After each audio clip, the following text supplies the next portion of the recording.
Hi, my name's Ryan Sterling, and today on Classic Fingerpicked Albums, we are looking at Townes Van Zandt's Live at the Old Quarter. Townes was an artist with plenty of demons, and he tragically died at the age of 52 on New Year's Day in 1997. Now, when you're 20, 52 it sounds old. When you're getting near 52, it sounds like he was a baby. And you know what? I think it's such a loss. I would love to know what insights into the human condition would a 70-year-old or an 80-year-old Townes Van Zandt had. How would he help nurture us along our path to those ages as well? Unfortunately, it wasn't meant to be. These songs are unadorned. It's just Townes on his fingerpick guitar and his vocals. So there was often criticism of his earlier albums that there was too much adornment, too much other stuff going on. Now, I don't know if I agree with that. I sometimes definitely pushes the limit, but I see them as kind of time capsules of the production of the era when the records came out. So, you know, folk and country records at that time had a lot of strings and horns and stuff like that, and that's kind of what he got put on his records. But having said that, the raw, stark nature of this album means those songs get to just be real. You can really hear the songs. You can really hear all the great things that he does with his incredible guitar work, just incredible guitar work.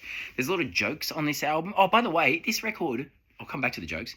This record was recorded in like 73, but it wasn't released until 77. So it sat on the shelf for 4 years. This album, which is kind of considered by people to be like a Rosetta Stone of folk country, dark folk country indie stuff, was on the shelf for 4 years. Mind-blowing. I mean, maybe it could have even, if things had gone a certain way, maybe it wouldn't have even come out. I can't believe it sat there for 4 years.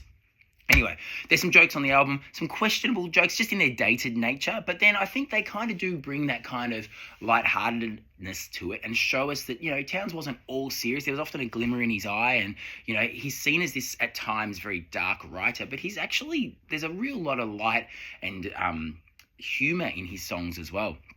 This album is it was recorded over a bunch of shows, and then the songs were culled down to the album. So I don't know if it's in the order, track listing is in the order of how the show was played, but it feels like it was, which is amazing. It feels like it builds. I feel like his voice gets better as the show goes on. I feel like he gets more relaxed into the songs as the show gets on, and certainly it gets more and more and more powerful. And so I feel like for the last quarter of the show, it is just like, it's up here. It's really peaking in the power that he's giving you from the tracks, as the selection and the order of the selection.